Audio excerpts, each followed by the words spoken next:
Big boss की कुछ footages सामने आई जहां पे मुनव्वर रेस्ट रूम के बाहर था और वहां पे आयशा भी थी और रिंकू भी थी।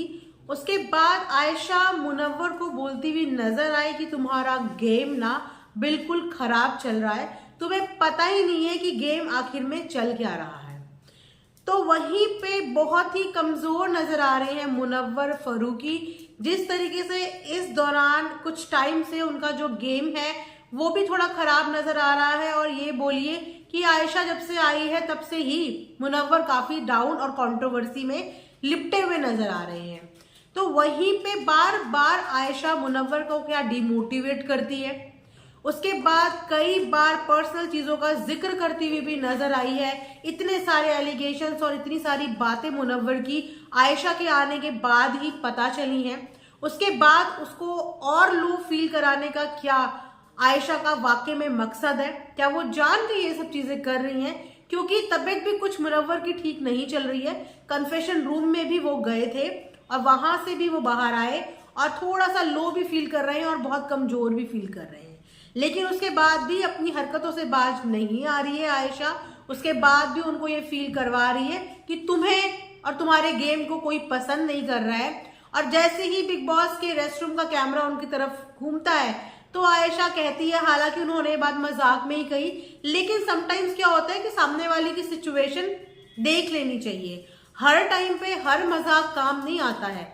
और अगर आप किसी को मोटिवेट नहीं कर सकते तो आपको कभी भी किसी को डीमोटिवेट नहीं करना चाहिए। कंपटीशन हेल्दी हो तो ज्यादा अच्छा लगता है, लेकिन अगर कंपटीशन आप इस हद तक लेके चले जाओ कि दूसरे को आपको बस गिराना है और तोड़ना है, तो वहां पे कंपटीशन रह ही नहीं जाता है। वहां पे रह जाती है तो सिर्फ नफरत।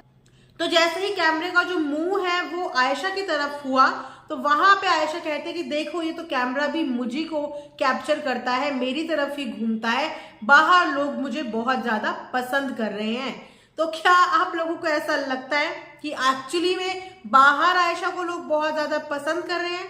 इस बात का जवाब आप लोग मुझे कमेंट सेक्शन में जरूर देना कि आप में से कितने लोग आयशा का गेम पसंद कर रहे हैं या इंडिविजुअली आयशा को पसंद करते हैं। बिकॉज अगर मैं बात करूं तो मुझे ऐसा लगता है कि कम से कम 100 में से 90 लोग तो ऐसे ही होंगे जो आयशा को पसंद नहीं करते होंगे। लेकिन ये देखिए आयशा का ओवर कॉन्फिडेंस किस तरीके से सामने वाले के ऊपर हावी होना है, किस तरीके से उसके लो फेज में उसको और ज्यादा तोड़ना है।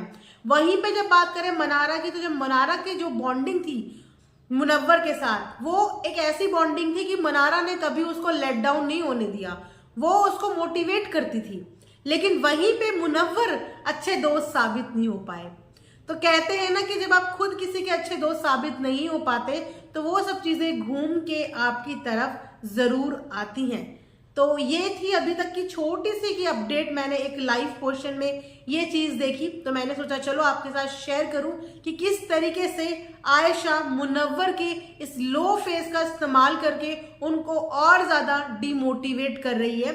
हालांकि ऐश्वर्या ने गेम से बाहर आने के बाद ये बात बताई कि जो पहले इन लोगों की कंट्रोवर्सी आपस में चल रही थी वो किस तरीके से एकदम ठीक हुई। कन्फेशन रूम में ये लोग गए, बिग बॉस ने जब इन्हें बुलाया और जब से कन्फेशन रूम से ये लोग बाहर आए उसके बाद इनके बीच में काफी सारी चीजें ठीक हो गई। लेकिन चीजें ठीक होने के बाद भी अभी भी वो वाइब्स जो है वो ठीक लग नहीं रही हैं। तो आप लोग भी कमेंट सेक्शन में बताना कि क्या आयशा का आना या आयशा के अराउंड सराउंडिंग में मुनव्वर मोटिवेटेड रहेंगे या इसी तरीके से वो उनको बार बार डिमोटिवेट करती रहेगी।